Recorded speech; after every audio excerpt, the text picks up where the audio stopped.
Welcome back to the reality, guys. I'm your host, Billy Blinks, joined as always by my co-host, Brett.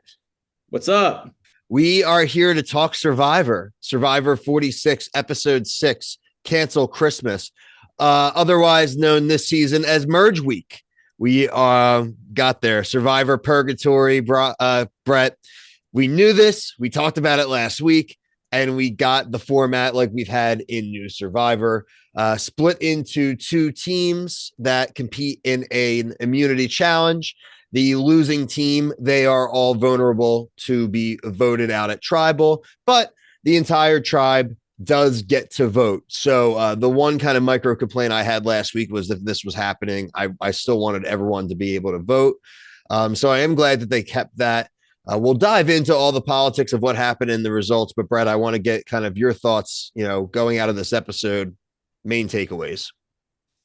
Yeah, I know you guys as a whole have been like kind of upset with this season and thinking it was kind of crappy. I don't totally disagree, but I thought this actually might have been the best mergatory episode that we've had in the new era. I think there was a lot of different moving pieces as far as alliances. I know we had Q was a big factor with his six-person alliance he was trying to form a week or two ago, and then the fact that Venus is throwing names out there when she's on the block. Not knowing, I had no idea who was going to go home. I really had no idea. I'm glad that we got the outcome we got, but I thought it was very interesting to see the moving pieces and like some people like Tim, he's like, "Oh, I'm in an alliance, but I'm not in an alliance with Maria." And then the other one, I liked it. I enjoyed it, and I enjoyed the challenge too. It was very, very physical and demanding. So No, I agree. You're talking about like the plus one alliance, also kind of the hit or missness so far of that plus one alliance, what's been communicated and what's not. We talked about Tim and Maria specifically, Maria being very surprised to find out Tim saying that she was his number one when she threw out that he's probably her number three. So interesting to see if that plus one is actually going to hold suit. I actually thought that the challenge was a good challenge. However, like we've seen so far in the new era, the random draws have not done one team most years a great service. And we had that again here in a challenge that was a physically demanding challenge. I would say that one team was definitely a superior team and had the advantage, and it did end up taking that victory. We had the Mergatory, like Brett alluded to, two teams, random rock draw with one person in the middle having to choose their fate with one of the teams. Orange team one ended up being Charlie, Mariah, Soda, Maria, Venus, and Liz. Purple team two, Ben, Q, Kenzie, Hunter, Tim, and Tevin. They highlighted that team one was significantly shorter than everyone really on team two. Tiff was the wild card, and she chose to throw in with team two, aka Purple. This was a multi-stage challenge where they had to do the mud crawl under the net. They had to do several versions of doing a climb, whether it be a boulder, whether it be up a wall, platform, etc. And then finally a puzzle done in stages. It was the mutual dragon kind of yin and yang, one of those circle puzzles where you need to kind of use force and pressure to hold the pieces together. Brett, takeaways from the challenge. well, that last piece you said about the puzzle, I honestly zoned out during while watching it. So I think it was, yeah, obviously the one team was stacked. They had all the dudes. It looks like they're going to be clear favorites, and they lost the rope portion of that first part of the challenge. Obviously, they had an advantage pushing the cart and Mm-hmm. then doing the climbing. I really like the climbing. I also have thumbnails of the climbing when Charlie's like leaning back, whatever they were doing. I can send you if you want to use it, Yeah, sure. but it was that was crazy. Like trying to jump up and climb the ball the way they did it. At least I liked it. And Mm-hmm. then obviously it all comes down at the end to a puzzle. So the guys I think had a lead at that point. Just the pushing probably got them ahead, plus climbing and yeah, the puzzle. I honestly thought the girls might win because it looked really, really close. No, Uh, I agree. but I agree. so it sucks for them. And if I were Tiffany, I definitely would have done the same. I definitely would have picked. Well, plus her alliance was on that tribe with the guys. Kenzie, it was literally Kenzie and Q. So like, I guess it makes the most sense to just go with them and protect yourself, even if they lose. Yeah, I thought some good strategies were employed. I really did think maybe Purple was going to lose it. Ben and Kenzie were super slow on the puzzle. Is that what happened? Okay. No, Yeah, I they were think super slow on the puzzle. Um, yeah, Ben and Kenzie super slow. Which I don't know. It doesn't make any sense to me why they were going so slow, but I think there was more to for the drama being added. Purple did end up taking it. So what you said about the height thing too. They gave all the heights of Charlie's tribe. I was shocked to hear that he was 5'9". He looks at least like standing up next to the girls and other people. He does. I never would have guessed that he was 5'9". He looks like a tall, kind of skinny dude. no, I agree. I was At surprised heart. at some of the heights. They didn't give us the heights for the purple tribe, but I'm pretty sure.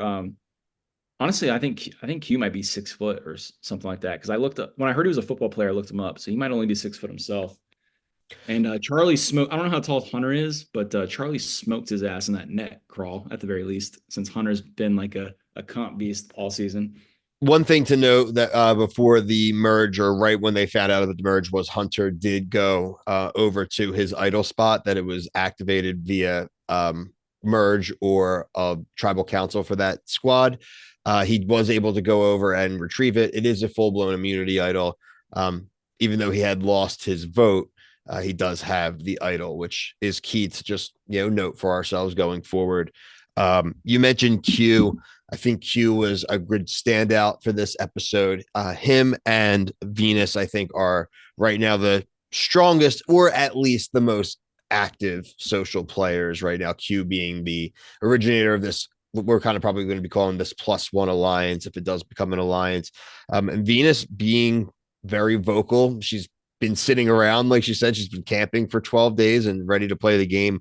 And she thought that Charlie was the target that they should be targeting. Like I mentioned, we have this 50-50 right now between Siga and Nami, but how the competition rolled out, all three Yanu are safe. So no opportunity for the two larger quote unquote groups to pick one of them off. So kind of how do you feel like the dynamic's going to play out? And obviously we could talk about how tribal did play out. Yeah, I mean, I liked it. I liked that all the Yanus, I guess, were in that protected spot, and it was basically like they were trying to decide who do you sacrifice. It's not even like who's the biggest threat, who do we target, but it's like who do you want to offer up. So Sika was like, all right, we'll offer up Mariah, and then Nami was definitely like, we'll offer up Venus. Which I mean, Venus had a lot of moments in this episode. I mean, Mariah did too. So I guess really one of them. Mariah, her moments. I know. Brian was like, hey, let's quit casting losers. In my opinion, Mariah, hearing her talk, she's like super nasally and talking like this all the time. I'm glad that she's the one we lost, and I'm glad that Venus is the one we kept, because Venus trying to target Charlie out of nowhere. Maybe not the best move, just because like How your name's connected on he the is. block.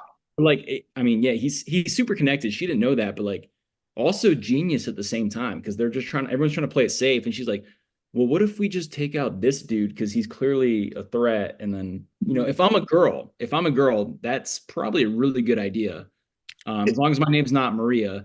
And if I'm a guy, I'm like, nope, nope, we're not doing that. We're not doing that. So Yeah, I mean, Venus has pointed out that the not elephant in the room, but a very active dynamic, that we do outnumber the men. And like you said last week, Maria really made her choice whether she was going to be rolling with the women of her tribe or with Charlie and the guys. And Charlie and her have cast their lot in with the men. And so, frankly, with Maria, quote unquote, being a guy's number right now, it seems like that's a little bit held at bay, and I think it's going to still go along the tribal lines, because now obviously we're at 6, 5, and 3. I'm very interested to see if Yanu ends up being a default, getting picked off going forward, or if they are going to be able to ingratiate themselves in those alliances. Um, I'm really not sure. I don't have a feel for it. I am looking forward the next week or the next like 2 weeks to really see if they stay along tribe lines, or if these newly floated out alliances become what we are going to be tracking, which I would prefer the latter. I'd rather them not just stick with the tribes.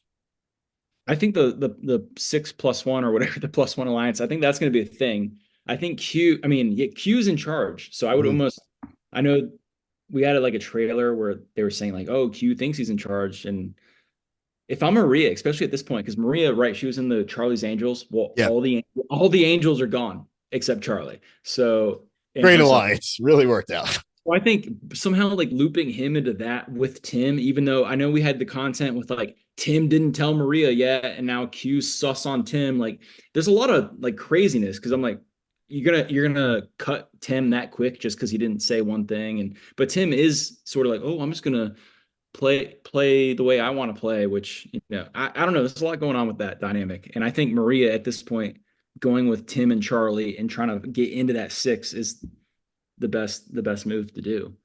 And then like using, I don't know, with Ben and crap, like I'm I agree. excited for the next episode.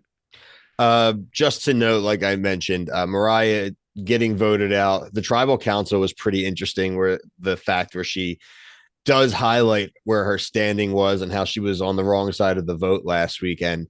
It was very funny, Q being like, well, that was information that could have been very useful. You said everything was good.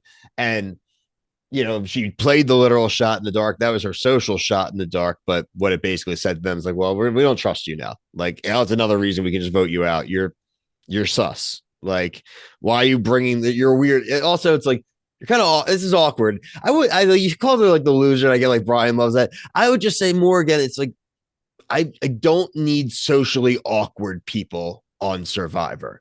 I need people that are either very sociable and affable and nice and get along and have friends and know how to talk to people, or I need liars and snakes, you know what I mean, that are going to scam artist people.